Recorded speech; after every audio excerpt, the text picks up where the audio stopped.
आज हम पढ़ेंगे कि यदि कोई संख्या पूर्ण घन संख्या नहीं है तो उसे गुणा या भाग द्वारा पूर्ण घन संख्या कैसे बनाते हैं। गुणा द्वारा पूर्ण घन संख्या बनाना। उदाहरण लेते हैं 108। देखते हैं कि 108 पूर्ण घन संख्या है या नहीं, और यदि नहीं है तो कौन सी छोटी से छोटी संख्या का गुणा करने पर पूर्ण घन संख्या बनेगी। तो सबसे पहले करेंगे अभाज्य गुणनखंड। 108 में 2 का भाग 54 बार, 54 में 2 का भाग 27 बार, 27 में 2 का भाग जाता नहीं है, 3 का भाग कितनी बार 9 बार, 9 में 3 का भाग 3 बार, और 3 में 3 का भाग 1 बार। तो गुणनखंड हो गए 2 गुणा 2 गुणा 3 गुणा 3 गुणा 3। यहाँ पर 3 का तो एक पूर्ण जोड़ा बन गया है, लेकिन 2 का नहीं बना, इसलिए एक बार 2 का गुणा करने पर 2 का भी पूर्ण जोड़ा बन जाएगा। अतः 108 में 2 का गुणा करने पर पूर्ण घन संख्या बनेगी।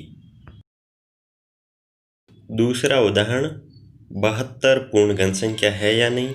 यदि नहीं है तो कौन सी छोटी से छोटी संख्या का गुणा करने पर पूर्ण घन संख्या बनेगी। तो सबसे पहले 72 का अभाज्य गुणनखंड। 72 में 2 का भाग 36 बार, 36 में 2 का भाग 18 बार, 18 में 2 का भाग 9 बार, 9 में 2 का भाग जाता नहीं है तो 3 का कितनी बार 3 बार, 3 में 3 का भाग 1 बार। तो गुणनखंड हो गए 2 गुणा 2 गुणा 2 गुणा 3 गुणा 3। यहाँ पर 2 का तो एक पूर्ण जोड़ा बन जाता है, लेकिन 3 में 2 बार ही है, 3 बार नहीं है, इसलिए एक बार 3 का गुणा करना पड़ेगा जिससे ये भी पूरा जोड़ा बन जाए। अतः 72 में 3 का गुणा करने पर पूर्ण घन संख्या बनेगी।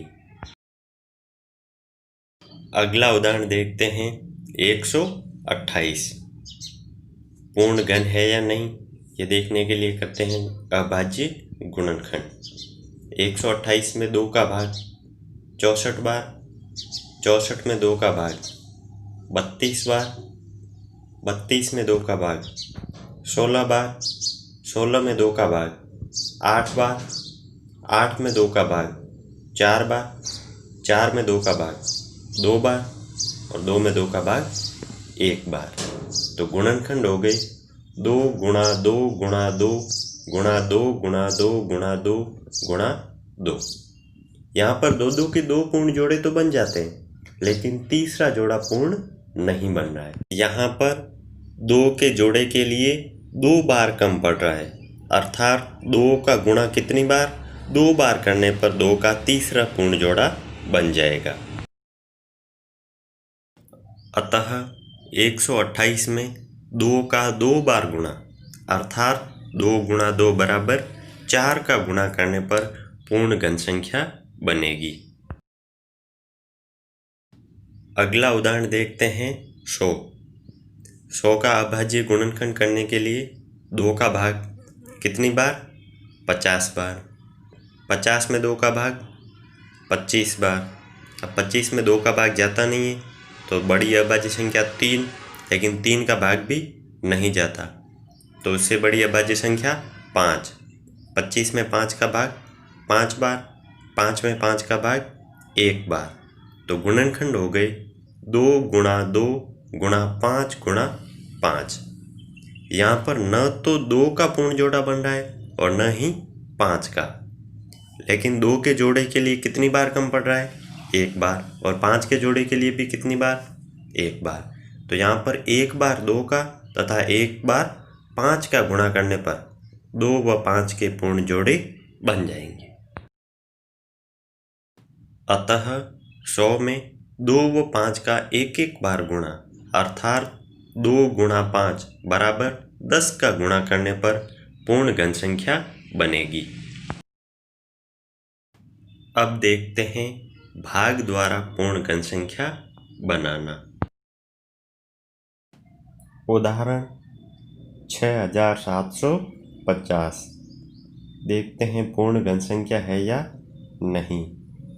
यदि नहीं है तो कौन सी छोटी से छोटी संख्या का भाग देने पर पूर्ण घन संख्या बनेगी। तो सबसे पहले 6750 में किसका भाग? 2 का। कितनी बार जाएगा? 3375 बार। फिर 3375 में 2 का भाग जाता नहीं है तो किसका भाग? 3 का भाग। कितनी बार जाएगा? 1125। 1125 में 3 का भाग कितनी बार जाएगा? 375 बार। 375 में 3 का भाग कितनी बार जाएगा? 125। अब 125 में 3 का भाग जाता नहीं है तो 5 का भाग। 125 में 5 का भाग 25 बार। 25 में 5 का भाग 5 बार और 5 में 5 का भाग 1 बार। तो गुणनखंड हो गए 2 गुणा 3 गुणा 3 गुणा 3 गुणा 5 गुणा 5 गुणा 5। यहाँ 3 व 5 के 2 पूर्ण जोड़े बन रहे हैं लेकिन 2 का पूर्ण जोड़ा नहीं बना। तो गुणा में हमने देखा था जिसका जोड़ा नहीं बन रहा था उसका जोड़ा बना रहे थे, लेकिन भाग में क्या करेंगे? जिसका जोड़ा नहीं बन रहा है उसको हटा देंगे।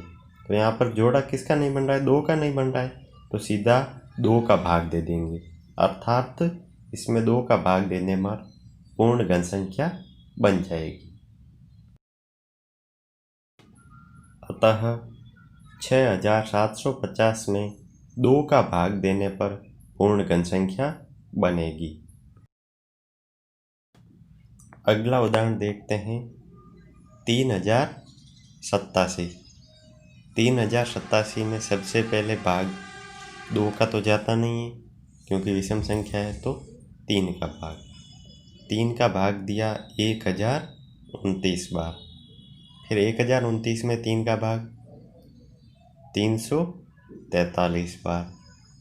फिर 343 में 3 का भाग जाता नहीं है तो बड़ी अभाज्य संख्या कौन सी? 5। लेकिन 5 का भाग जाता नहीं है। 343 में 7 का भाग कितनी बार? 49 बार। फिर 49 में 7 का भाग 7 बार और फिर 7 में 7 का भाग 1 बार। तो गुणनखंड हो गई 3 गुणा 3 गुणा 7 गुणा 7 गुणा 7। यहाँ 7 का पूर्ण जोड़ा बन गया है लेकिन 3 का पूर्ण जोड़ा नहीं बना है, इसलिए 3 का 2 बार भाग देने पर 7 का पूर्ण जोड़ा शेष रह जाएगा। अतः 3087 में 2 बार 3 का भाग अर्थात 3 गुणा 3 बराबर 9 का भाग देने पर 3087 पूर्ण घन संख्या बन जाएगी। इन उदाहरणों से हमें यह पता चलता है कि यदि कोई संख्या पूर्ण घन संख्या नहीं है और उसे कम से कम छोटी से छोटी संख्या से गुणा करके पूर्ण घन बनाना हो तो जिसका जोड़ा नहीं बन रहा है उसका गुणा करना होता है, और यदि कम से कम छोटी से छोटी संख्या का भाग देकर पूर्ण घन बनाना हो तो जिसका जोड़ा नहीं बन रहा है उनका भाग देते हैं, जिससे पूर्ण घन संख्या बन जाए।